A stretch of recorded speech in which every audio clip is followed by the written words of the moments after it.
second day's fight at the Battle of Gettysburg, the attacking Confederates came incredibly close to breaking the resilient Union line. These attacks resulted in some of the most ferocious and fierce fighting of the Civil War.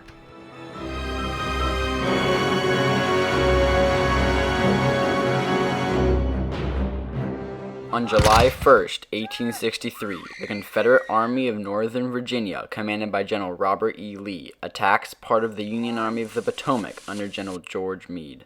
This action takes place just north of a small Pennsylvania town called Gettysburg. The day results with the Union troops being driven back through the streets of Gettysburg and onto Cemetery Hill to the south.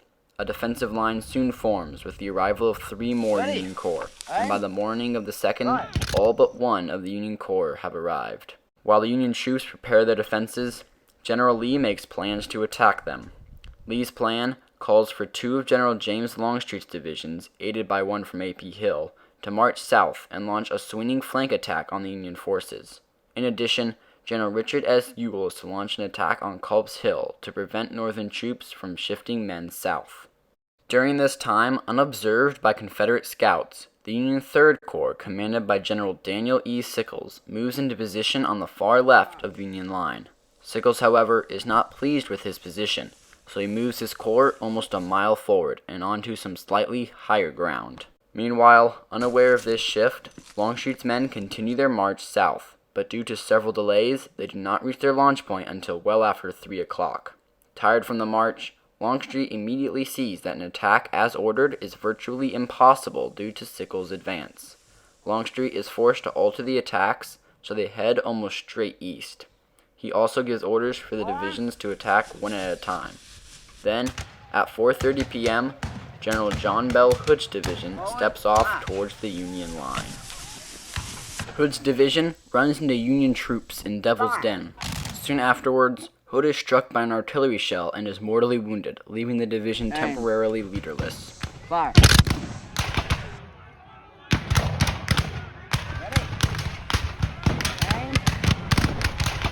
Fire. Turn reload. Advance.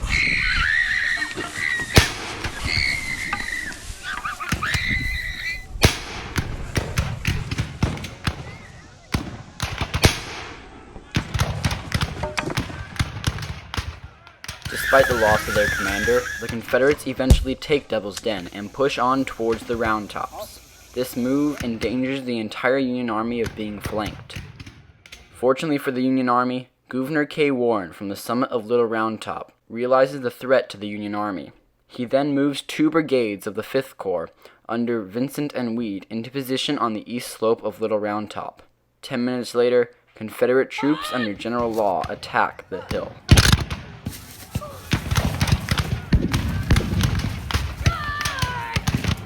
The Confederate advance is halted, then thrown back. Even so, the Confederates attack again, receiving more and more casualties.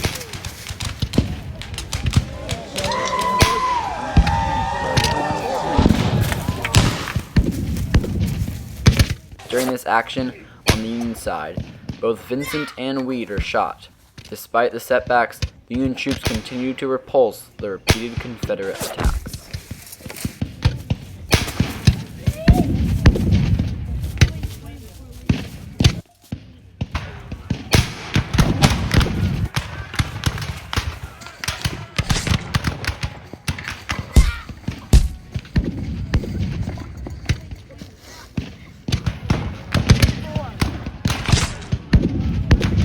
Before long, ammunition runs low for the 20th Maine, located on the far left of the Union line. Its commander, Colonel Joshua Lawrence Chamberlain, eventually orders a bayonet charge down Little Round Top.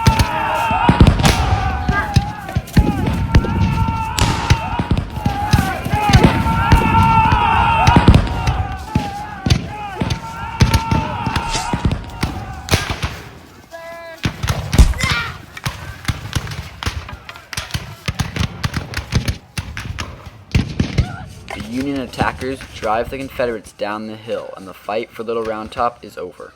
During this time, Longstreet orders his 2nd Division under General McLaws to attack. The Confederates crashed into the rest of Sickles' corps, resulting in more horrific fighting in places such as the Wheatfield and the Peach Orchard. Reform! Charge! Fall back.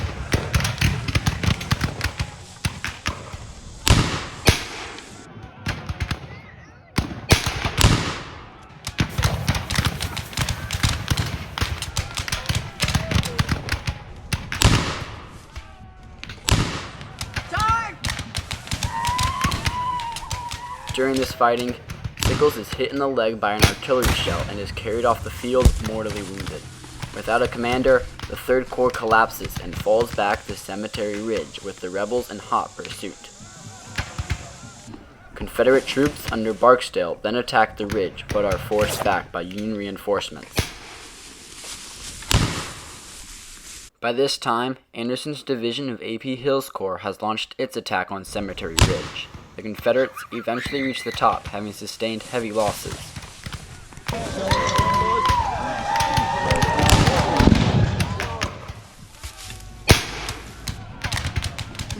In the heavy fighting that follows, a gap opens in the Union line, but just in time, the 1st Minnesota charges through the gap, driving the Confederates off. But in the process, they lose 82% of their men in just 5 minutes.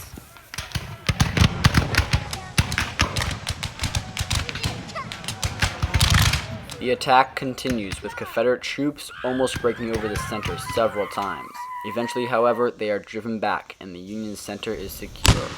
As Anderson's attack is coming to a close, Ewell orders Johnson and Early to attack Culp's Hill and Cemetery Hill.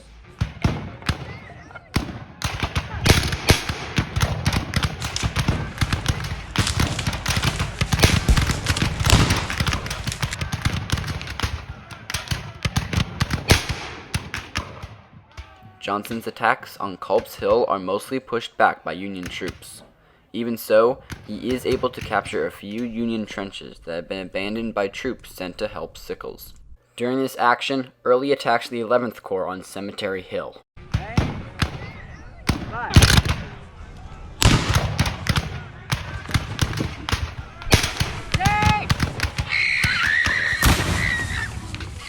After many losses, his division breaks through and gains a foothold on the hill. However, Union reinforcements arrive and drive him off before he is able to exploit his advantage. The fighting continues on both hills until about 10:30 p.m. July 2 saw some of the fiercest fighting of the Civil War. In a little under 6 hours, more than 16,000 men were killed or wounded, of which about 7,000 were Confederate and a bit over 9,000 were Union. Later that night, General Meade had a council of war to decide what was to be done. The Union commanders decided unanimously to stay and fight on the defensive. General Lee was not about to disappoint them. For that night, he made plans to attack the Union center.